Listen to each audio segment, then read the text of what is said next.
Yuk ah. Yang kita sarapan. Oh my god, udah macetnya dari sini sampai ke sekolah. Ya ampun. Dari depan rumah. Tuh, ya ampun kalau pokoknya kalau hujan. Ini padahal udah telat loh. Tuh. Stuck dulu kita di sini. Stuck.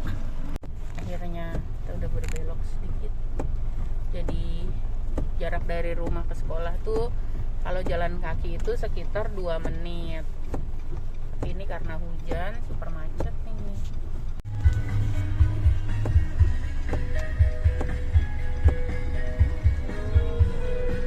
Bayangkan dari sana full. Sana belakang.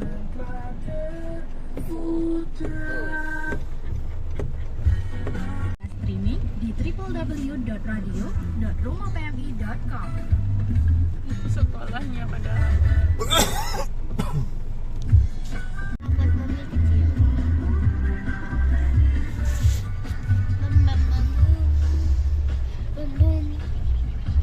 Oh, ternyata dari sana juga, ya ampun. Hajar kiri kanan. Depan belakang. Udah siap-siap terus. Udah selesai, saatnya sarapan, Pak Hafiz. Yuhu.